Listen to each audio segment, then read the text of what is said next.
Lu udah kerja keras belum? Udah, bagus. Tapi pertanyaan yang lebih penting, kerja keras lu itu untuk siapa? Buat lu sendiri? Buat keluarga? Buat impian? Atau tanpa sadar, lu lagi bekerja keras untuk mempertahankan sistem yang dibuat orang lain supaya lu terus butuh kerja keras? Gue tahu ini kedengarannya conspiracy theory vibes. Tapi stay dulu. Karena ini bukan soal konspirasi. Ini soal mekanika. Soal bagaimana dunia ini sebenarnya bekerja. Coba bayangin ini. Ada dua orang. Orang pertama adalah karyawan kantor yang rajin banget. Dia datang paling pagi, pulang paling malam, gak pernah bolos. Hidupnya literally untuk kerja. Orang kedua adalah seseorang yang kelihatannya santai. Dia traveling, posting konten, tidur siang, tapi penghasilannya 10 kali lebih besar dari orang pertama. Yang bikin frustrasi, orang pertama itu mungkin lebih pintar, lebih rajin, dan lebih bermoral. Tapi dia tetap kalah secara finansial. Kenapa bisa gitu? Karena ada sesuatu yang orang pertama nggak paham. Dan itu yang mau gue bahas hari ini. Yang gue mau kasih tahu hari ini adalah cara dunia sebenarnya bekerja. Di 3 arena paling penting, ekonomi, ketenaran, dan kekuasaan. Dan setelah lu paham ini, harapannya lu nggak lagi jadi NPC dalam game yang dibuat orang lain. Oke, kita mulai dari yang paling nyesek, uang. Dari kecil, kita diajarin rumus yang kelihatannya masuk akal. Kerja keras, dapat uang, nabung, kaya. Simple, logis, dan mostly salah. Bukan salah total, tapi rumus ini punya satu cacat fundamental. Dia linear. Maksudnya apa? Lu kerja 8 jam, lu dapat gaji untuk 8 jam. Lu kerja 10 jam, mungkin dapat sedikit lembur. Tapi ada batas fisik. Sehari cuma ada 24 jam. Dan lu butuh tidur, makan, dan sedikit kewarasan. Jadi dengan rumus ini, ada plafon yang nggak bisa lu tembus. Nah, pertanyaannya, kenapa ketimpangan itu bisa terjadi kalau semua orang kerja keras? Kita perlu balik sebentar ke abad ke-18 dan 19. Di era itu, muncul yang namanya sistem pendidikan Prusia. Sistem yang pertama kali dikembangkan di kerajaan Prusia, sekarang Jerman, dan kemudian diadopsi hampir seluruh dunia, termasuk Indonesia. Tujuan awalnya bukan untuk menciptakan pemikir bebas, tapi untuk menciptakan prajurit yang patuh dan pekerja pabrik yang disiplin. Hasilnya, kita punya generasi-generasi yang dididik untuk menjadi komponen yang baik dalam mesin ekonomi orang lain. Datang tepat waktu, ikut aturan, jangan terlalu banyak tanya. Dan sistemnya sangat efisien. Dalam artian, gaji karyawan rata-rata memang seringkali dirancang untuk cukup, tapi nggak lebih dari cukup. Cukup untuk bayar kontrakan, makan, dan besok masuk lagi. Ini bukan teori konspirasi, ini ekonomi dasar. Kalau semua karyawan tiba-tiba kaya dan gak butuh kerja, siapa yang mau masuk kerja besok? Naval Ravikant, salah satu investor dan filsuf bisnis paling dikenal saat ini, bilang ada 3 jenis leverage yang bisa dipakai siapapun. Labor, tenaga orang lain. Kamu mempekerjakan atau mengelola orang lain untuk bekerja untukmu. Ini leverage tertua, tapi butuh modal dan kepercayaan. Capital, modal. Uangmu bekerja untuk menghasilkan lebih banyak uang, lewat investasi, saham, atau bisnis. Code dan konten, teknologi dan konten. Ini yang paling demokratis. Kamu membuat sesuatu sekali, aplikasi, video, buku, kursus, dan itu bisa dikonsumsi jutaan orang tanpa biaya tambahan. Kebanyakan orang Indonesia masih mengandalkan leverage yang paling lemah, waktu mereka sendiri. Dan itu diperburuk oleh sistem yang mendidik kita untuk nyaman jadi karyawan. Sekarang masuk ke arena kedua, ketenaran dan perhatian. Lu pernah ngerasa ada orang yang bakatnya biasa aja, tapi dia terkenal banget. Sementara ada orang yang luar biasa talented, tapi nggak ada yang tahu.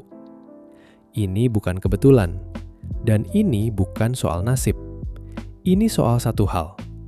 Perhatian manusia adalah mata uang terbaru dan paling berharga abad ini. Gue mau kasih contoh yang paling lokal dan relatable. Raditya Dika. Raditya Dika bukan penulis fiksi terbaik di Indonesia. Mungkin bukan juga komedian paling lucu. Tapi dia mungkin adalah konten kreator paling sukses yang pernah ada di Indonesia. Kenapa? Karena dia paham cara dunia bekerja lebih awal dari orang lain. Dia mulai dari blog, lalu buku, lalu stand-up komedi, lalu film, lalu YouTube. Dia terus-menerus menciptakan konten yang scalable. Satu karya bisa dinikmati jutaan orang sekaligus.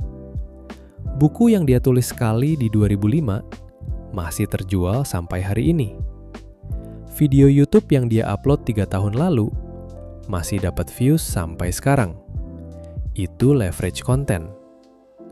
Contoh lain yang lebih recent, Mixue, es krim asal China yang tiba-tiba ada di mana-mana. Dari 0 outlet di Indonesia pada 2020, Mixue punya lebih dari 2.000 gerai di Indonesia pada 2023. Lebih dari Starbucks, lebih dari KFC. Rahasianya, sistem franchise yang sangat scalable dan harga yang sangat terjangkau. Mereka nggak jual es krim premium, mereka jual volume. Mereka paham bahwa di attention economy, jangkauan adalah segalanya. Walaupun sekarang sudah banyak gerai yang tutup, tapi pada saat itu dia menang. Arena ketiga adalah yang paling gak nyaman untuk dibahas. Kekuasaan dan politik. Kita suka percaya bahwa dunia adil. Yang rajin naik jabatan, yang jujur dipercaya, yang berbakat dapat kesempatan. Tapi kalau lu perhatikan realita di sekitar lu, di kantor, di organisasi, di pemerintahan, lu akan nemu banyak pengecualian yang menyebalkan. Orang yang naik jabatan bukan selalu yang paling kompeten. Orang yang dipercaya bukan selalu yang paling jujur. Orang yang dapat kesempatan bukan selalu yang paling berbakat. Ini bukan berarti dunia totally corrupt dan gak ada harapan. Ini berarti kita perlu paham satu prinsip dasar kekuasaan. Dunia bergerak bukan karena niat baik, tapi karena alignment of interest, keselarasan kepentingan. Biar lebih relate, mari kita pakai contoh yang paling universal, drama kantor. Ada karyawan A yang kerja keras, hasil bagus, tapi nggak pernah mau berpolitik. Dia ngerasa kalau hasil kerja bagus, semuanya akan otomatis baik-baik aja. Ada karyawan B yang kerja biasa aja, tapi dia tahu gimana caranya bikin atasan nyaman, dia tahu kepentingan setiap stakeholder, dan dia pintar memposisikan dirinya sebagai solusi buat masalah orang lain. Dalam banyak kasus, karyawan B yang naik duluan.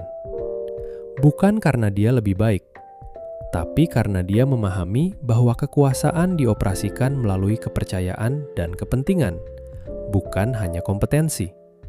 Niat baik itu perlu, tapi nggak cukup. Dunia nggak hanya menghargai orang yang baik. Dunia menghargai orang yang bisa membuat sistem dan orang lain merasa bahwa kepentingan mereka terlindungi. Tanpa masuk ke ranah politik partisan, kita bisa belajar dari perjalanan Jokowi sebagai studi kasus manajemen kepentingan.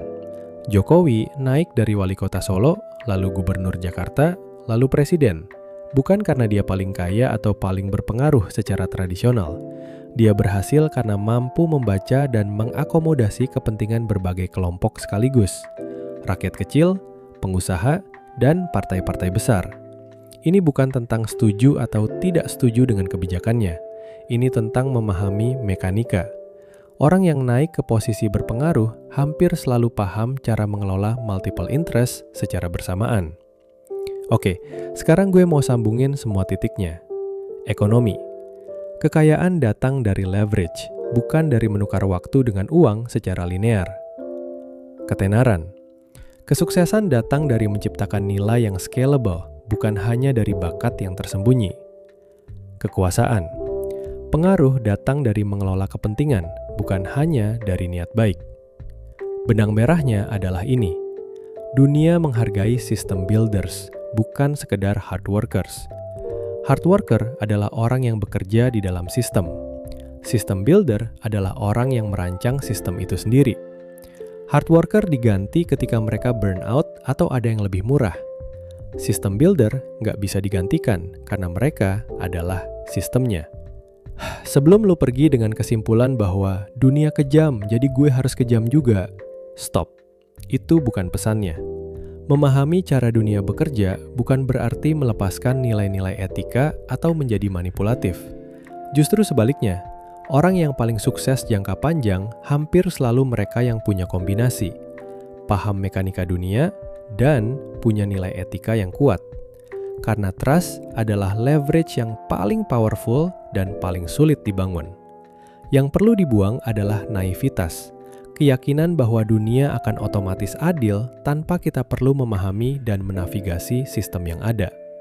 Gue mau nutup dengan sesuatu yang mungkin agak berbeda dari yang lo expect. Semua yang gue bilang tadi tentang leverage, attention economy, dan alignment of interest itu penting. Dan gue harap ini berguna buat lo. Tapi gue juga mau jujur. Memahami cara dunia bekerja itu bisa jadi beban yang berat kalau lo nggak hati-hati.